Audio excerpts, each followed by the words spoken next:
So glad to have each of you here this morning. It is a special day. We are honoring the graduating seniors from Chillicothe High School. So would you please stand as they come in?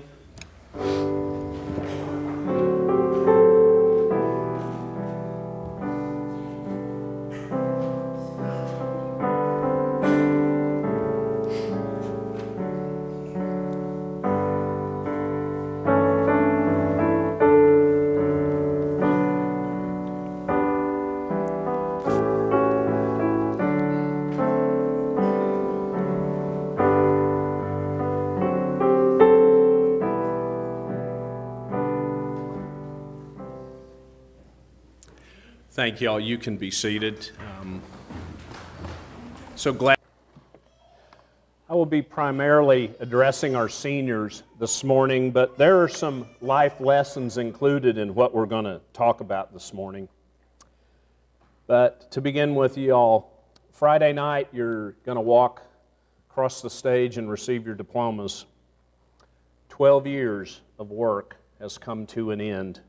And you've achieved the goal, which was to graduate. So congratulations. It's a worthy goal. It's something you've worked hard at. And it's something that took effort and perseverance, among other things, to get through. And you have succeeded. So the big question is, what's next? That's the biggest question that most of you face. In fact, all of us face that at some point in our lives. What do we do next? Some of you already have a plan. I know some of you have already know the next step you're going to take. You know, it's already burned into your head. Maybe I'm going to college. I'm going to study this. I'm going to start this career. I'm going to go do this. For others, you're going to go straight into a career. And you're going to start working someplace, and you're going to learn the trade. And you're going to move up. Maybe one day you have your own company. You have your own dream that you're able to do.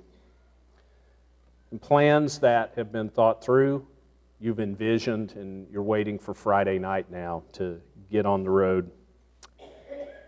For some of you, the future may be nothing like what you think it's going to be right now. In fact, most of you are going to experience twists and turns in your plans. That's just the way life works out. They may work out like you expected, but maybe not exactly. And for some, what your life looks like 20 or 30 or 40 years from now isn't going to be anything like you have imagined right now. On my graduation day, if someone had told me that I would be standing in this pulpit this morning, I would have told them they were nuts. There is no way. I don't know anybody that knew me back then that would have ever envisioned that happening, but that's the way things work out.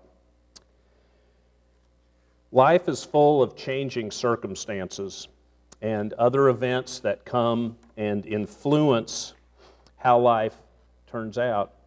In his song, Beautiful Boy, which he wrote for his young son, Sean, John Lennon put it this way. He said, "Life is what happens to you while you're busy making other plans." And that's how life works sometimes. Life is what's going to continue to happen to you for the rest of your time here on earth. I hope and pray it goes well for each one of you. This morning, I want to share 3 things that I'm certain you will encounter in life regardless of your plan. 3 things that everybody here has encountered and continues to encounter throughout life. And as we look at these 3 things, I'd like us also to look at what we can do about it, what approach we can take. The first thing that you're sure to encounter in life, in fact, you probably already have, we've touched on, it's uncertainty. What is my next step? What does the future hold? What do I do now? Where do I go? Through your school years, you've had a group of people that have helped make those decisions for you. There have been people there to help you figure it out. Your parents, your teachers, the administrators, the staff, the coaches, your friends, your siblings, they've all been there to help you. When you've been kind of curious as to what to do next, you've been able to get all kinds of advice. Whether you accepted that help or not was entirely up to you, but you had a lot of places and a lot of resources to turn to. Sometimes you didn't have to ask. I imagine that sometimes you got told what to do. You got told, this is where you will go, this is what you will do. Sometimes people make decisions for you. Now you're getting ready where you're going to be making them on your own.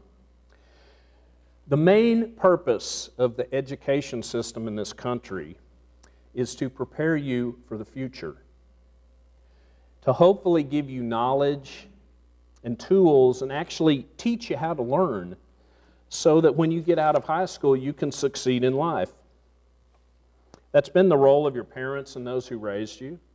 They worked hard to prepare you for the future, knowing that at some point in time you'd be out on your own. You'd have to leave the nest. I would imagine in this group, some of you probably can't wait to leave the nest.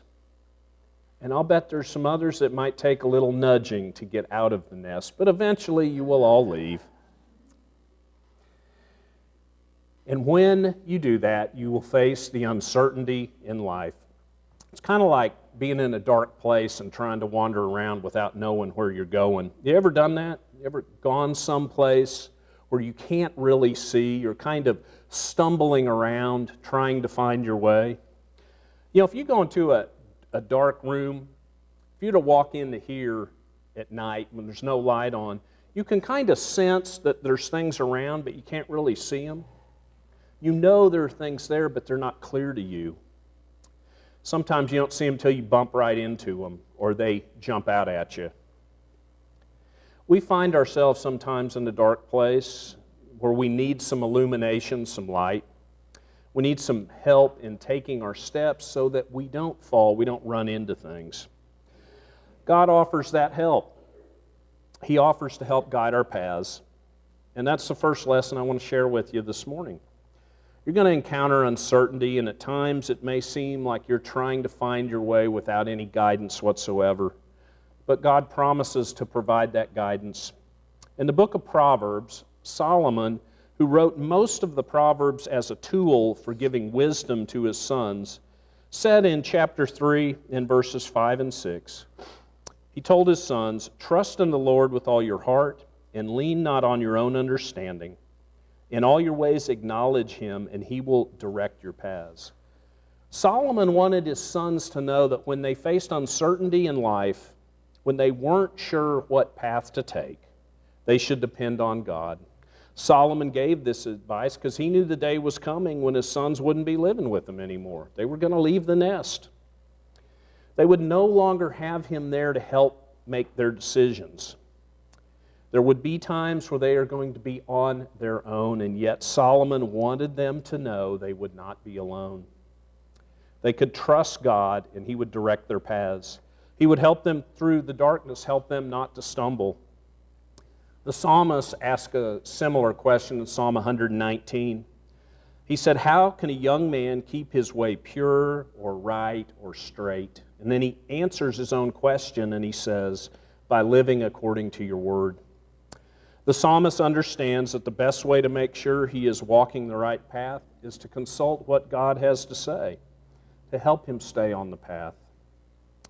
Much as Solomon told his sons not to trust their own understanding, so here as well we see a dependence upon God. Check with him for guidance when you're not certain about what direction to take, what path to go down, what next step in life you need to take. Ask him.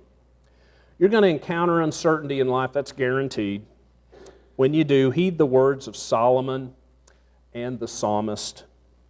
Trust your understanding to the Lord. Psalm 32:8, God promises, "I will instruct you and teach you in the way that you should go."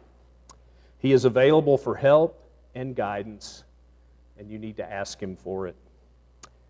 The second thing you're going to encounter may actually be a result of this first thing of the uncertainty. It's called anxiousness or stress. At some point in your life, you're going to encounter that. I'll bet you already have. You've already encountered stress. You've already been anxious. Anxious about things of the future, waiting on test results. waiting to hear back from a school, waiting to find out if you got that job. You know, we don't like to wait. I hate to wait. We live in such a fast-paced society that we've kind of lost the art of waiting. You've seen the technological improvements in your own life. I'm willing to bet that every one of you has a phone today that is better than the first phone that you had. Does things faster, does more things. Technology is wonderful, but things are constantly on the move. Things are constantly changing, and we want to know what's going on all the time.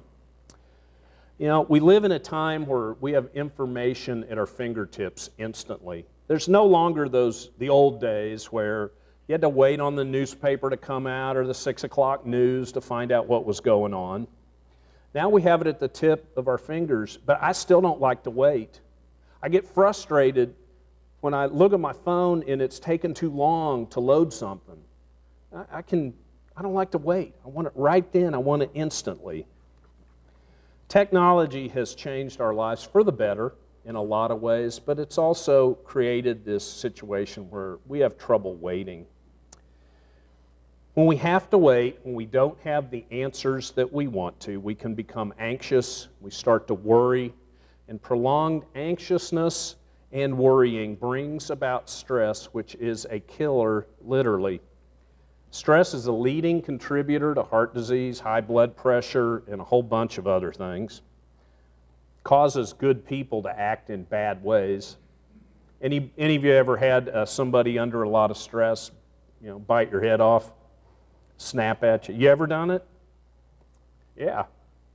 Stress causes us to act in ways we normally wouldn't. We become anxious because we are so used to knowing everything, having all the information we need. And when that isn't working, it can make us stress. It can cause stress to come in our lives. A second major cause of stress in your life is the fact that you will continue to have to deal with people for the rest of your life. I'm going to guess that most of you have had some difficult people to deal with in your 12 years. Friends, teachers, classmates, parents, coaches. You have had different kinds of people that at times have been difficult to deal with. And I got some bad news for you, but it's going to continue. As you move forward, you will encounter people who don't have the same background as you, who don't see things the same way you do, who don't have the same values that you have. They don't do things the way you would do them. And that can create conflict, which in turn creates stress. As bad as waiting is, the stress brought on by other people can make it pale in comparison. I wish I could tell you that everybody you encounter in life will treat you right from here on out, but that just isn't the case. They won't always practice the golden rule when they deal with you. Those words of Jesus from Matthew chapter 7, where he said, "In everything, therefore, treat people the same way you want them to treat you." Wouldn't the world be great if we lived that way? Unfortunately, we don't. In fact, you're going to encounter people who practice the inverse of this, which is do unto others before they do it to you. It's kind of the American way sometimes, in business especially. That's the way our world runs. And those kind of people create tension and havoc, and they add stress to our lives.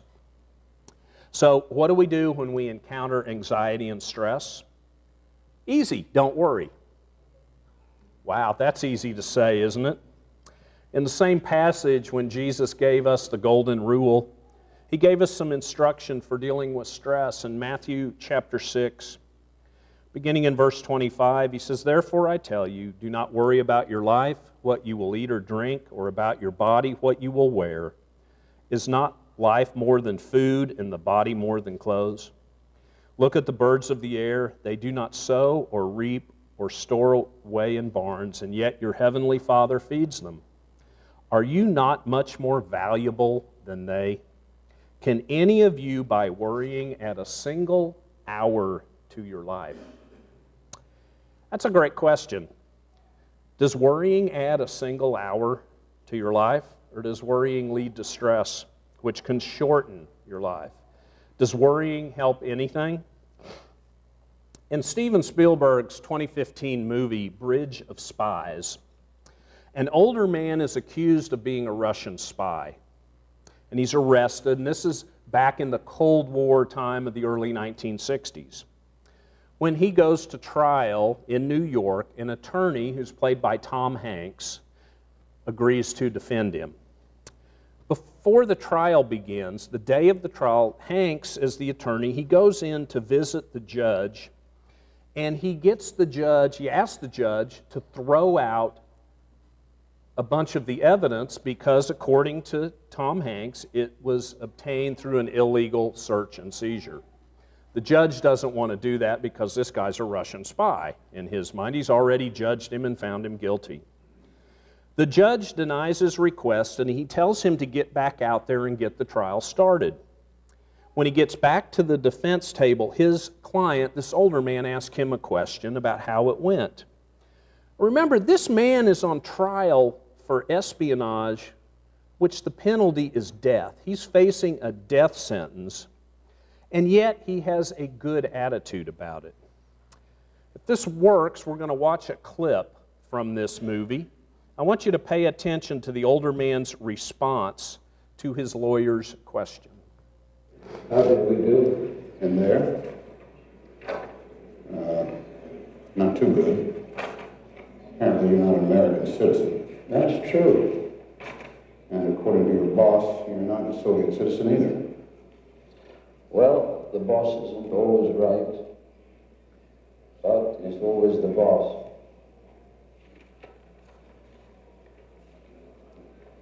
Do you never worry? Would it help? He has it right. Would worrying do any good?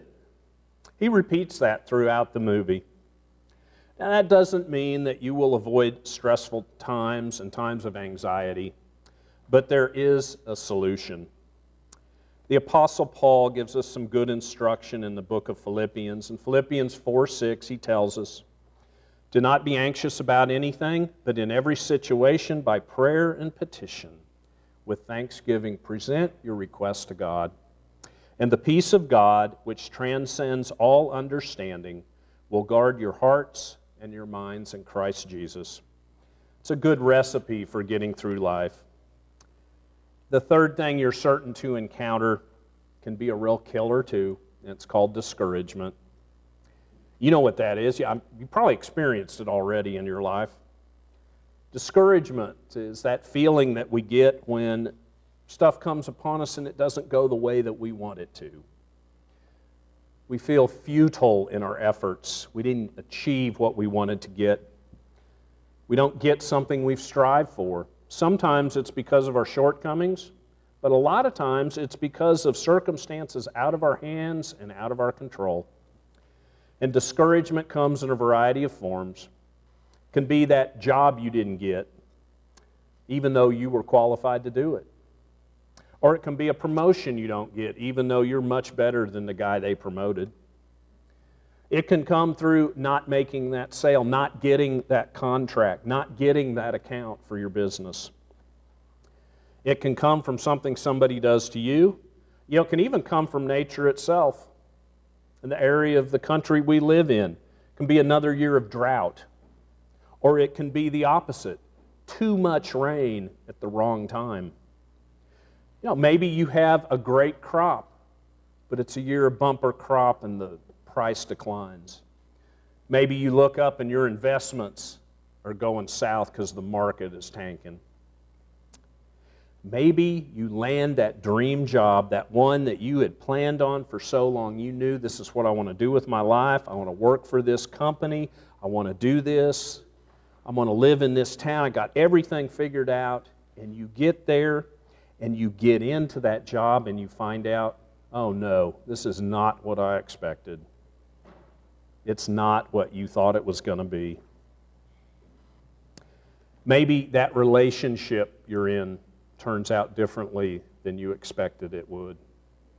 There's all kinds of discouragement that comes in life. In fact, it's a big part of life how we handle discouragement, how we handle things when they don't go well, and how we work through those times has a lot to do with how our life will play out. Jesus spoke about discouragement with his disciples. He'd been training them and preparing them because they were the ones that were going to have to take up the ministry after he went to the cross. He wouldn't be there physically with them anymore. So he's trying to prepare them. He knows what's going to happen. He's God. He knows the future. And he knows they're going to have hardship and discouragement.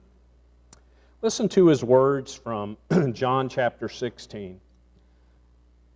I have told you these things so that in me you may have peace. In this world you will have trouble, but take heart, I have overcome the world. Jesus, God in the flesh, the one who created this beautiful world we live in, the one who knows everything, tells us that we're going to have difficulty in life. He knows we'll encounter tough times, and he knows we'll have to deal with discouragement.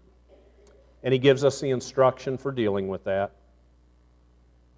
We're to take it to heart. We're to have a peace about it when it happens. Each of you were given a Bible this morning. It's our gift to you, and there's a lot of promises in that book. Promises from God that can give you comfort when things aren't going well, and most importantly, things in there that can help you get through life. And for those who know God, who have a relationship with him, he promises to guide us through life.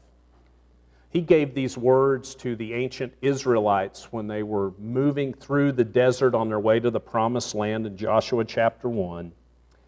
He said, have I not commanded you, be strong and courageous, do not be afraid, do not be discouraged, for the Lord your God will be with you wherever you go. I don't know where everyone in this room stands this morning before God. That's a decision that each person here has to make. You have to make it on your own. Nobody can make it for you. Nobody's going to force you to do anything. I believe that God desires to have a relationship with each and every person in here this morning so that you can avail yourself of his help to get through this life. This life's tough. Life is hard.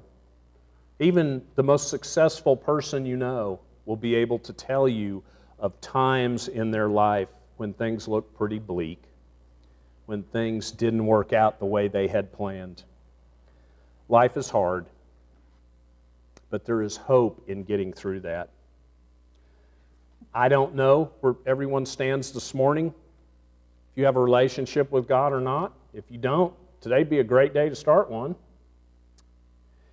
Jesus came into this world to provide a light, as we looked at, to be a light to show us how to walk through life.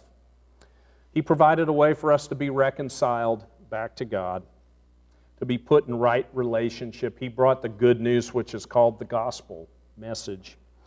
It's a very simple message that has a very powerful result.